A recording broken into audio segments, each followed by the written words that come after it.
Today, we're going to check out the tree orchard problem.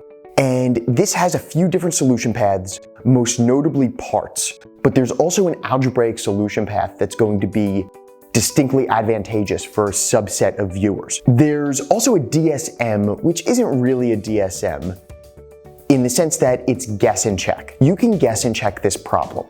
If you have no idea what to do on this problem or how to scale it down to get to an appropriate answer choice, guess and check is a great solution path because you're trading 2 minutes, maybe 2.5 minutes for a guaranteed correct answer. It's just math. And as much as we talk about time being important, applied mathematical solution paths, guess and check solution paths are a useful and valuable tool in your GMAT arsenal, but only in the absence of having something better.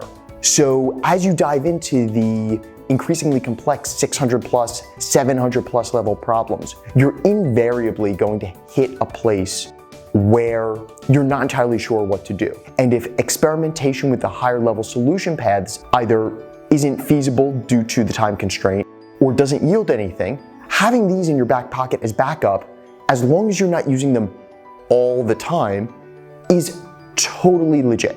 But let's take a look at this problem. The first way to look at this is via parts, and actually starting from the end and working backwards. We're being asked for the starting amount of trees and given the end amount of trees. And this perspective shift in large part is what makes this challenging. If we started out the other way, you would say, well, let's multiply by 1.25.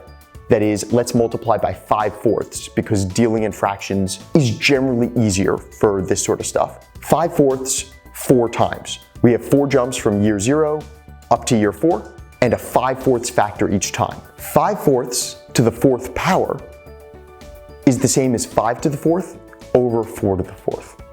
And these are identities that you should know. That is, these are part of your known numbers that really give depth to your GMAT experience. And while memorization isn't essential for much on the GMAT, these common results do in fact assist when seeing some of the slightly heavier mental math.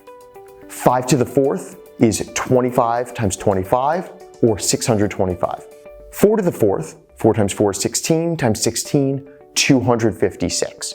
Notice the 625 corresponds to the 6250 trees we have at the end. The 256 corresponds to the 2560 that is the answer choice. That is, we're taking our initial amount of trees and scaling it by 625 over 256. 256, or 2560 rather, times 625 over 256. The 256's cancel, and we end up with that 6250.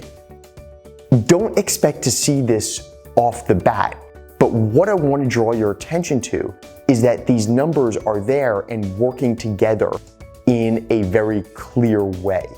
And this is no accident. If we look at this part solution graphically, then we can say, well, starting with our 6250 and working backwards, 6250 represents 5 parts of the final year's growth, coming from 4 parts, which was the end growth at the previous year. 6250 at 5 parts means 1250 per part, and it's some straightforward math to say, well, we must have started out from 5,000. That's 4 parts, 4 times 1250. We repeat this 3 more times. 5,000 divided by 5 parts, 1,000 per part. So the 4 parts from year 2, 4,000. 4,000 divided by 5, 800 times 4, 3,200. And this is the only one that's a little uglier on the math, is 3,200 divided by 5 is 640, 3,200 minus 640, and we can do the math and get there, or notice that it's going to end in a 60, but either way, we end up at answer choice D, 2560. I hope this helped. Thanks for watching. Check out the links at the bottom of the screen, and we'll see you next time.